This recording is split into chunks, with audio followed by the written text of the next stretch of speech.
다음 달부터 새 거리두기 시행으로 수도권은 6명, 다른 지역은 8명까지 사적 모임이 가능해집니다. 다중시설 영업시간도 확대되는 가운데 너무 이른 조치라는 지적도 나옵니다. 코로나 종식 기대감이 높았던 영국에서 델타 변이 바이러스로 확진자가 다시 급증하자 봉쇄 해제가 4주 연기됐습니다. 영국민들은 봉쇄 완화를 요구하는 대규모 시위를 벌였습니다. 이딴 투기 의혹이 제기된 김기표 청와대 반부패 비서관이 사의를 표명했습니다. 문 대통령이 즉각 사의를 수용한 가운데 여당도 인사검증 책임론을 제기했습니다. 최재형 감사원장이 내일 사퇴할 것으로 관측되면서 야권 대선 대진표도 윤곽이 잡히고 있습니다. 민주당은 내일 예비후보 등록과 함께 공식 경선 절차를 시작합니다.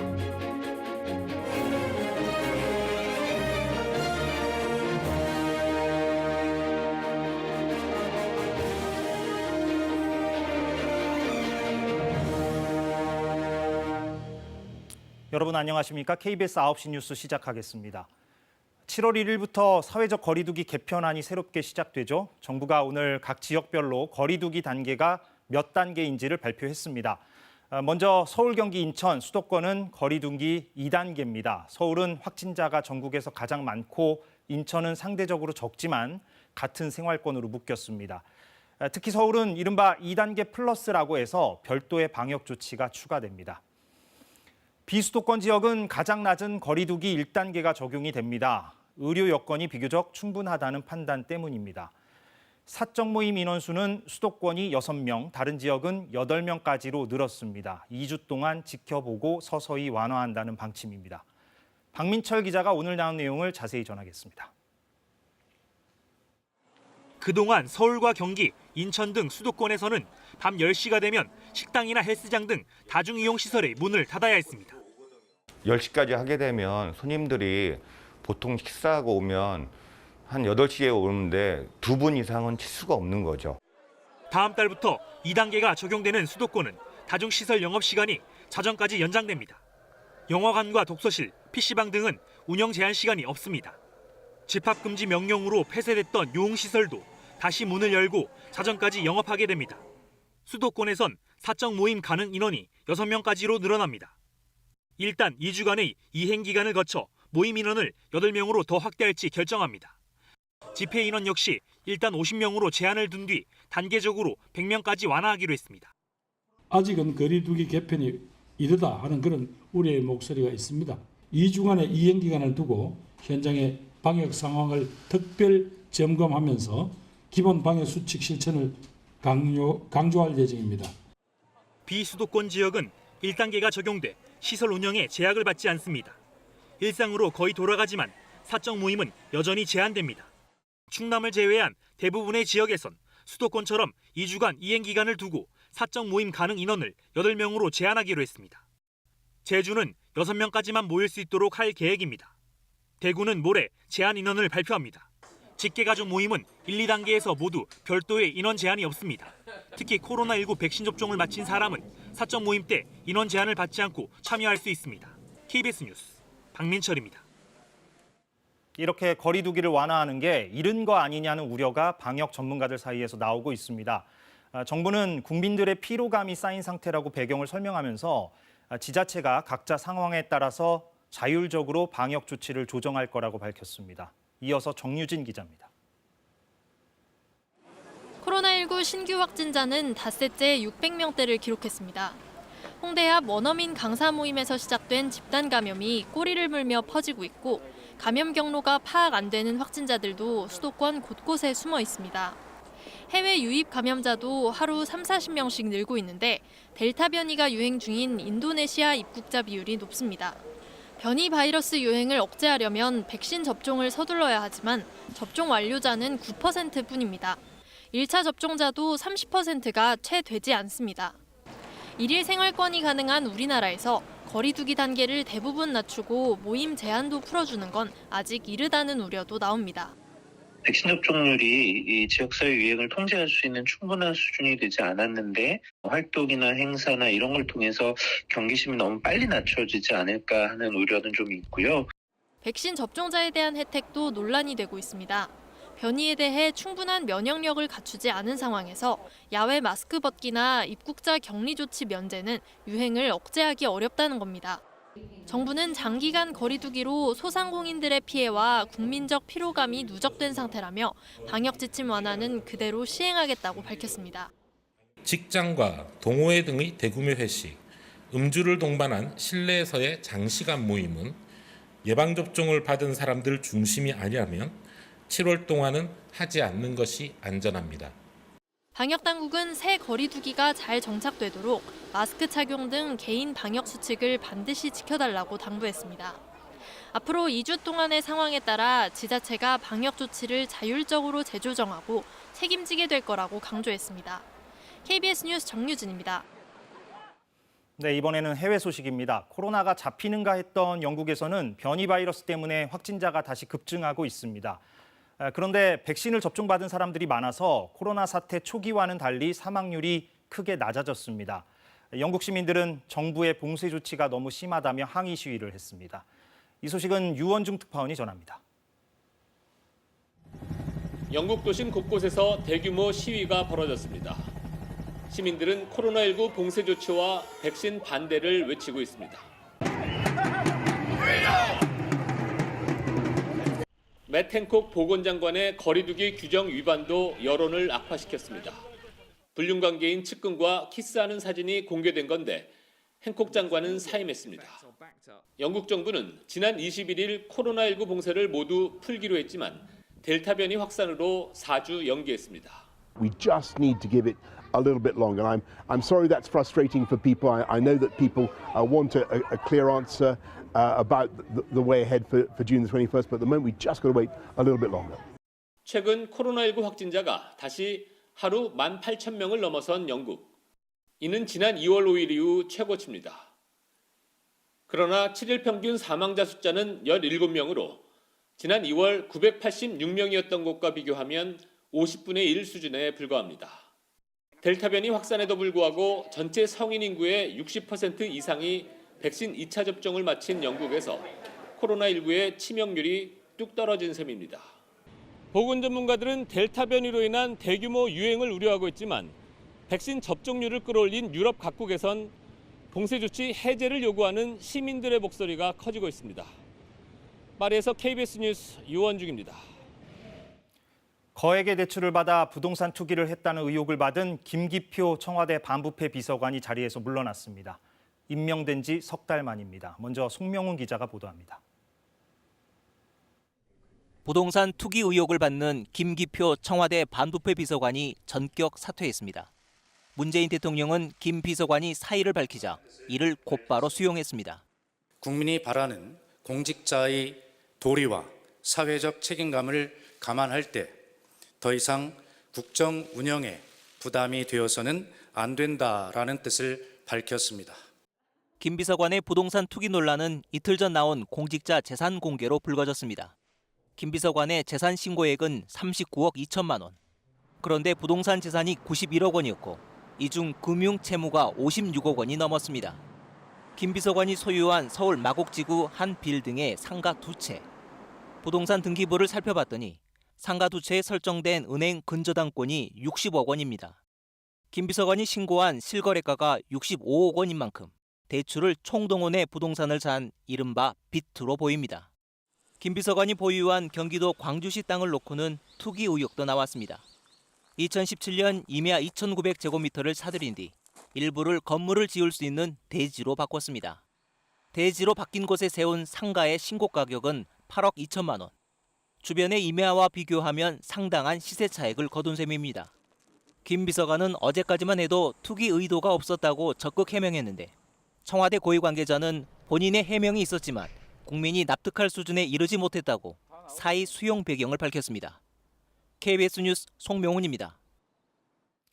의혹이 있고 나서 비교적 신속하게 거취가 정리됐습니다. 부동산 민심을 고려해서 여당에서도 빠른 대응이 필요하다는 요청이 있었습니다. 청와대 인사검증에 문제가 있었다는 지적은 이번에도 나왔습니다. 이어서 개현우 기자가 보도합니다. 재산 공개 뒤 투기 의혹 이틀 만에 김기표 비서관 거취는 정리됐습니다. 청와대 고위 관계자는 서둘러 정리돼야 할 문제라는 인식이 지배적이었다고 밝혔습니다. 민주당 송영길 대표도 어제 청와대의 거취 정리를 강하게 건의했습니다. 부동산 문제로 여당은 의원 12명에게 탈당을 권유한 상황에서 넘어갈 수 있는 문제가 아니라고 판단했다는 겁니다. 청년들에게는 집값 오른다고 LTV를 통제하면서 50억이 넘는 돈을 빌려가지고 부동산을 투자했다는 것은 적절치가 않다고. 남은 건 청와대의 인사검증 문제입니다. 여당 대표도 청와대가 너무 안이하게 인사검증을 했다고 밝혔습니다. 김 비서관이 임명된 건 3월 말이었습니다. LH 사태로 부동산 민심이 들끓으면서 3월 중순 청와대 비서관급 이상을 대상으로 부동산 투기 전수 조사도 진행됐던 상황이었습니다. 전수조사 이후에 이뤄진 임명인데 투기 의혹 또 비투 논란을 걸러내지 못한 겁니다. 특히 김 비서관은 반부패 업무를 맡는 역할이었습니다. 청와대 고위 관계자는 검증 과정에서 김 비서관 부동산 내역과 자금 조달 등을 점검했지만 투기 목적은 아닌 것으로 판단했다고 설명했습니다. 또 검증에 한계가 있었다며 비판을 수용하고 제도 보완을 적극 검토하겠다고 밝혔습니다. 국민의힘은 김 비서관 사태에 청와대가 꼬리 자르기 하고 있다며 감사원의 고위공직자 부동산 전수조사를 촉구했습니다. KBS 뉴스 개헌우입니다. 네, 정치권 소식 이어갑니다. 야권 대선 주자로 거론되는 최재형 감사원장이 내일 사퇴할 것으로 보이고 윤석열 전 검찰총장의 출마 선언도 이틀 뒤로 예정돼 있습니다. 민주당은 내일부터 예비 후보 등록과 함께 공식 경선 절차에 들어가는데요. 여야 모두 대선 체제로 돌입하면서 대선 시계가 속도를 내기 시작했습니다. 박진수 기자입니다. 조만간 생각을 정리하겠다고 했던 최재형 감사원장이 내일 감사원장직에서 물러날 것으로 알려졌습니다. 최 원장 측 관계자는 발표 형식은 미정이지만 최 원장이 사퇴 의사를 밝힐 것으로 보인다고 말했습니다. 여당은 문제를 삼고 야당은 러브콜을 보내는 정치적 상황을 들며 감사원의 위상 실추를 막기 위해 사퇴한다는 입장을 낼 것으로 알려졌습니다. 다만 대선 출마 여부는 사퇴 뒤 더 고민해 결정할 방침인 것으로 전해졌습니다. 윤석열 전 검찰총장도 모레 대선 출마를 선언합니다. 주말인 오늘 기자회견 장소 부근에서 목격됐고 캠프 실무진도 잇따라 영입했습니다. 최근 복당한 국민의힘 홍준표 의원은 윤 전 총장 출마 선언과 같은 날 비전 발표를 열고 견제에 나섭니다. 황교안 전 대표도 오는 30일 출판 기념회를 여는 등 야권 주자군의 대진표가 윤곽을 드러내고 있습니다. 국민의힘보다 2달 빠르게 민주당은 대선 경선 레이스를 시작합니다. 내일부터 사흘간 후보 등록을 받는데 9명이 출사표를 던집니다. 후보 등록과 출마 선언일을 놓고도 신경전이 팽팽한데 아직 출마 선언을 하지 않은 이재명 경기지사는 30일 후보 등록을 하고 이낙연 전 대표는 다음 달 5일 온라인 비대면 방식의 출마 선언을 계획 중입니다. 경선 일정 논란을 끝낸 민주당은 국민의 눈을 어떻게 사로잡을 수 있느냐로 고심입니다. 다 세워놓고 1분 30초씩 대답해달라 이런 낡은 방식에서 벗어나야 된다라고 하는 슈퍼스타 K 방식이나 트로트 경선 방식 1대1 방식으로 하자. 민주당은 다음 달 11일 6명만 남기는 컷오프 결과를 내놓는데 주자들은 경선 일정 논란에 이어 이제 세부적인 경선 방식을 놓고 2라운드를 예고하고 있습니다. KBS 뉴스 박진수입니다. 네, 일본 정부가 지난 4월 강제 동원을 연상시킨다며 종군 위안부라는 표현을 더 이상 쓰지 않기로 결정했습니다. 그러니까 강제성을 인정하지 않겠다는 건데 이 결정을 하기 한 달 전 위안부 강제 동원을 뒷받침하는 일본 법원의 판결문이 스가 내각에 공식 제출됐던 것으로 확인됐습니다. 이 판결문을 보고도 강압적 모집을 부정하고 있는 겁니다. 황현택 특파원의 단독 보도입니다. 1937년 3월 우리 대법원에 해당하는 일본 대심원 판결문입니다. 여성 15명에게 식당 종업원이라 손님을 받지 않는다고 속인 뒤 중국 상하이 해군 위안소에서 성매매를 시킨 민간인 10명의 유죄가 확정됐습니다. 위안부 모집 과정의 강제성을 인정한 고노다마를 뒷받침하는 또 하나의 증거입니다. 그런데 이 판결 내용이 일본 내각관방에 제출된 걸로 확인됐습니다. 스가 총리는 지난 25일 강요회의에서 결정한 국회 답변서에서 검토 결과 위안부 문제와 관련된 문서로 인정해 3월 31일 법무성으로부터 제출받았다고 밝혔습니다. 내각관방은 우리의 청와대 비서실에 해당하는 곳으로 1991년부터 각 부처에 남아있는 위안부 관련 공문서를 수집해오고 있습니다. 하지만 문서를 제출받은 날 일본 관방장관은 또다시 위안부 동원 강제성을 부인했고 政府が発見した資料の中には軍や関係によるいわゆる強制連行を直接示すような記述も見当たらなかった。 한 달 뒤 일본 정부는 종군 위안부란 표현을 더 이상 쓰지 않기로 결정했습니다. 종군이란 표현은 강제 동원을 연상시킨다는 건데 이미 검정을 통과한 역사교과서 수정까지 압박하고 있습니다. 人を騙して連れていくっていうのが誘拐でしょ。これが強制でなければ何なんだ。その誘拐罪として、強制連行を示すものである。 스가 내각은 이 답변서에서 여전히 고노다마를 계승하고 있다고 주장했습니다. 강제 연행이라는 핵심 내용은 부정하면서 사과는 했다는 식으로 생색만 내려는 의도로 풀이됩니다. 도쿄에서 KBS 뉴스 황현택입니다.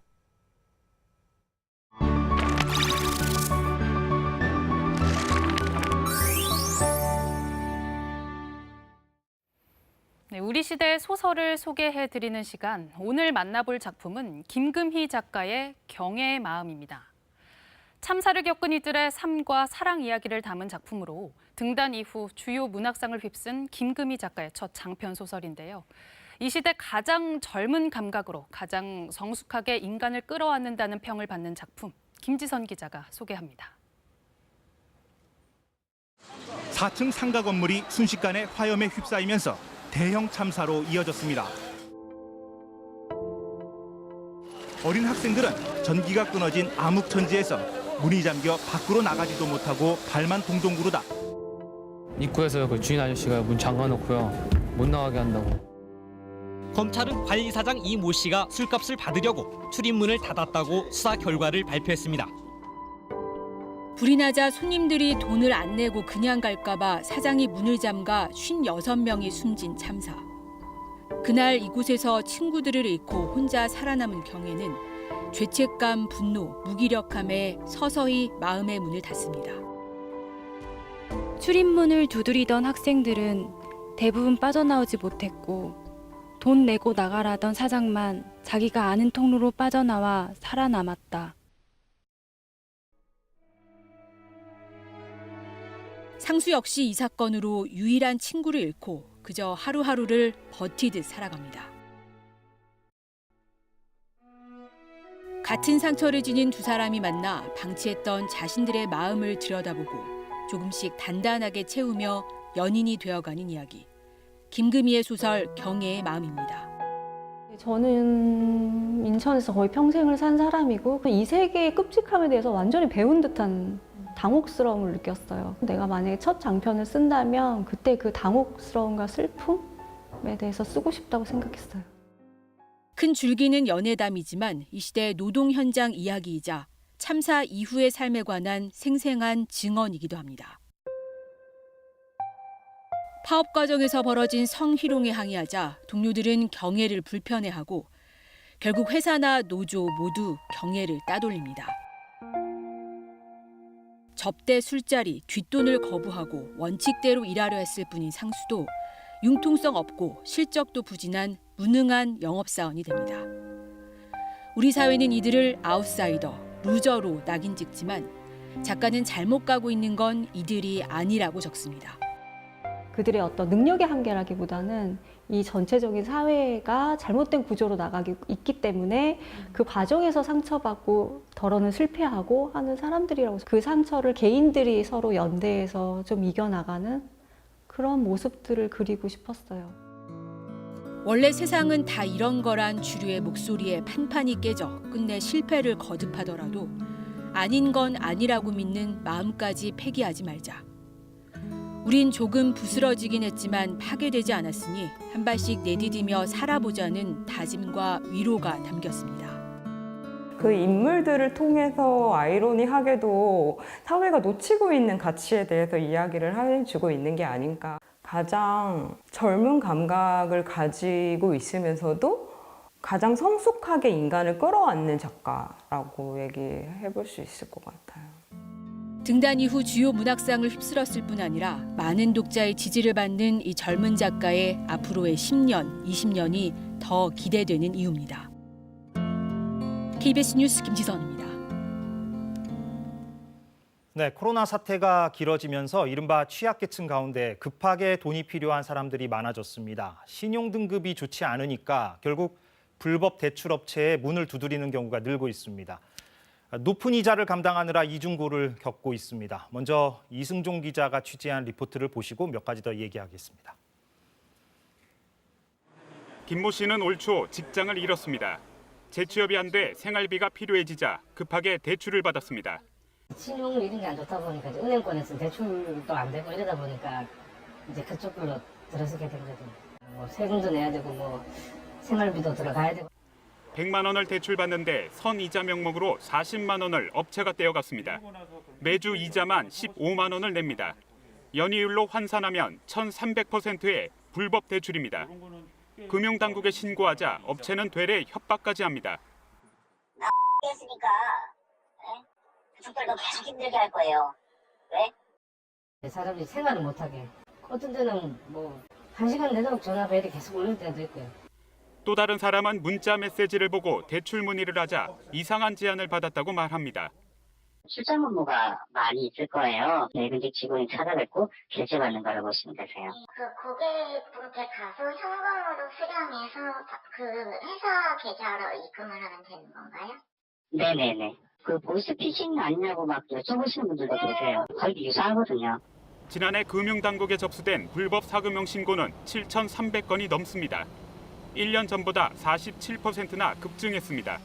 이자 약정을 무효로 한다거나 그 이자 약정이 최고율을 넘었을 때는 당연히 원금을 이제 반환하지 못하도록 하는 것이 필요하다고 보이고, 다음 달부터 대부업체의 법정 최고금리가 20%로 인하되지만 그만큼 대출 문턱이 높아져 3만 9천 명가량이 불법 사금융으로 밀려날 것으로 추산됩니다. KBS 뉴스 이승종입니다. 네, 이번 내용 취재한 사회부 이승종 기자 나와 있습니다. 이 기자? 네. 아까 리포트 말미를 보면 그 최고 금리가 24%에서 20%로 이제 낮아진다 그랬잖아요. 그러다 보니까 이제 대부업체들이, 물론 이때 대부업체들은 합법적인 대부업체를 말하죠. 대출 심사를 좀 깐깐하게 하다 보니까 불법으로 사람들이 더 많이 갈 수 있다, 이런 우려가 나온다는 얘기죠, 지금. 예, 맞습니다. 법정 최고금리가 낮아지면 대부업체들도 손해를 보지 않기 위해서 대출 심사를 보다 깐깐하게 할 수밖에 없습니다. 예. 그럼 대부업체에서 퇴짜를 맞는 사람들도 늘어날 수밖에 없는데요. 돈이 급하신 분들은 결국 불법 사금융업체로 갈 수밖에 없다는 얘기입니다. 실제로 금융위원회 자료를 보면 2018년 법정 최고금리를 24%로 낮췄더니 무려 4만 명 넘게 불법 사금융업체로 옮겨간 것으로 분석됐습니다. 예. 그렇다고 그 최고금리를 낮추는 것 자체, 그 방향성 자체를 우리가 문제 삼을 수는 없을 거고, 그럼 뭐 어떻게 해야 됩니까? 대책이 있습니까? 예, 그런 부분에서 정부가 몇 가지 대책을 내놨습니다. 예. 우선 20%가 넘는 고금리 대출을 이미 사용 중인 취약층을 위해서 일시적으로 3천억 원 규모의 대환 대출 상품을 내놓기로 했습니다. 기존 대출을 이 상품으로 바꿀 수가 있는 겁니다. 대출을 1년 넘게 썼거나 만기가 6개월 이하인 사람들이 대상인데 예. 금리도 20% 미만으로 책정될 예정입니다. 또 신용도가 낮은 사람들을 위한 햇살론 금리도 15.9%로 2%포인트 낮출 계획입니다. 그런 대책들이 있다, 이런 얘기고, 그러면은 불법 사금융 업체에 대한 어떤 단속이나 혹은 규제책이나 이런 것들은 좀 검토되는 게 있습니까? 예, 아무래도 불법 사금융 업체 입장에서 봤을 때 만약에 돈을 예전보다 적게 번다면 업체 수가 좀 줄어들 텐데요. 예. 지금까지는 불법 사금융을 하다가 적발당해도 법정 최고금리인 24%까지는 이자 수익으로 인정이 됐습니다. 하지만 정부가 이걸 6%로 제한하는 대부업법 개정안을 지난해 말에 발의한 상태입니다. 또 만약 지금 불법 사금융 때문에 피해를 입고 계시다면 무료 변호사 지원 제도를 활용하시면 좋겠습니다. 금융감독원 홈페이지나 국번 없이 1332번을 누르시고 신청하면 됩니다. 네, 여기까지 듣죠. 이승종 기자였습니다. 수고했습니다. 네, ESG 들어보셨습니까? 환경, 사회, 지배구조의 영문 첫 글자를 딴 용어입니다. 이 기업이 환경 보호와 사회 공헌, 투명하고 윤리적인 경영을 해야 지속이 가능하다는 경영 원칙인데요. 해외에선 이미 20여 년 전부터 투자 결정에 중요한 지표가 돼 왔는데 앞으로는 우리 코스피 상장사들도 ESG 정보를 공시해야 합니다. 이 기업들에겐 기회가 될 수도 위기가 될 수도 있겠죠. 그런데 기업들 못지않게 이 ESG의 활용 가능성을 재빠르게 포착한 곳이 있습니다. 바로 언론사인데요. 일부 언론사들이 ESG를 명분으로 각종 사업을 벌여 장사 속을 채우고 있습니다. 그 실태 임주현 기자가 취재했습니다. 한국경제신문이 공기업들을 대상으로 주최한 대한민국 ESG 경영 대상. 행사는 비공개로 진행됐습니다. 오늘 출입하지 말으시라고. 언론사들이요? 전부 다 그냥 저희 명단 이외의 사람들은. 다음 날 실린 기사. ESG 대표 선수, ESG 우등생 등 칭찬 일색입니다. 한경은 참가 기업들로부터 심사평가료 명목으로 200만 원씩을 받았습니다. 이외에도 연회비 2천만 원인 ESG 프로그램에 참가할 회사도 모집했습니다. 매일경제 역시 기업들에게 최고 2천만 원의 연회비를 받고 ESG와 관련한 포럼과 교육, 자문 등의 서비스를 제공하고 있습니다. 긍정적인 기사를 써주겠다는 홍보 서비스도 포함되어 있습니다. 이렇게 ESG 사업에 뛰어든 언론사가 20곳이 넘고 관련 행사는 30개가 넘습니다. 지금 딱 좋은 테마 아닙니까? ESG 장사하기엔 대목이죠. 대목. 광고주 협회가 회원사를 상대로 조사한 결과 언론사로부터 ESG 관련 광고나 협찬, 행사 참여를 요청받았다는 곳이 절반이 넘었고 경영에 도움이 되지 않는다고 응답한 회사가 89%나 됐습니다. 기업들이 고민하는 정도 수준까지는 안 되고 있고요. 기업 입장에서 만약에 거절을 했는데 협찬에 대해서 언론사가 기분 나쁘면 그것들 기사로 이제 보복하거나 아니면 또 시리즈 기사로 쭉 써버리는 경향들이 있기 때문에 보험성으로 그냥 협찬을 유지하는 거죠, 사실은. 돈 된 기업들에게 E와 S는 굉장히 부각해서 기사를 써주고 그다음에 취약 구조인 그 지배 구조 그 G에서 G 이 부분은 슬쩍 가려주는 거죠. 언론이 정보를 지금 제대로 보여주지 못하고 있다는 겁니다. 이와 관련해 한경과 매경 등은 전문가와 함께 최고 수준의 서비스를 제공한다며 ESG 패러다임에 맞춘 의미 있는 일이라고 밝혔습니다. KBS 뉴스 임주현입니다. 최근 쿠팡 물류센터에서 일어난 대형 화재를 보면 불이 났을 때 초기 발견과 대응이 얼마나 중요한지 알 수 있는데요.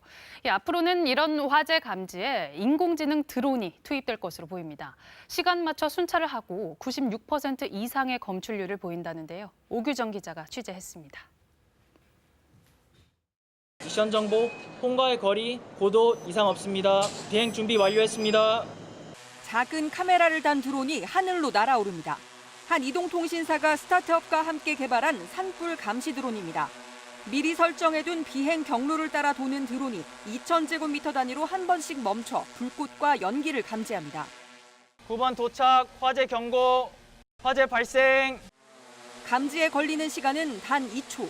드론에 탑재된 인공지능이 색상 감지 카메라를 활용해 화염과 연기의 색깔, 모양을 식별하고 불이 의심되면 열화상 카메라로 전환해 다시 한번 정확한 온도를 측정한 뒤 화재 사실을 관제실로 알립니다. 최고 150m 상공에서 바람의 일렁이는 불과 연기의 모양을 식별하기 위해 지난 1년 동안 56만 건의 데이터를 학습했습니다. 순찰 지역의 위도와 경도를 입력하고 시간을 지정해 두면 사람 없이도 알아서 전 과정을 스스로 진행합니다. 화재나 연기 이런 것들을 스마트 드론이 감지하게 되면 실제적으로 발생된 화재에 대해서 빠르게 신고를 하거나 또는 그에 대해서 내부적으로 대처를 할 수 있을 거라고 생각됩니다. 산불은 물론 산업체에서 활용하면 쿠팡 물류센터와 같은 대형 화재를 막을 수 있을 것으로 기대됩니다.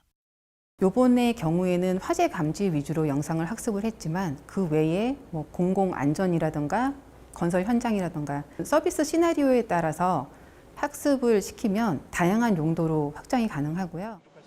어떤 형태의 화재라도 96% 이상의 검출률을 보인 AI 드론은 국내 최초로 국제 공인 시험 기관인 방재시험연구원의 기능 검증을 마쳤습니다. KBS 뉴스 오규정입니다.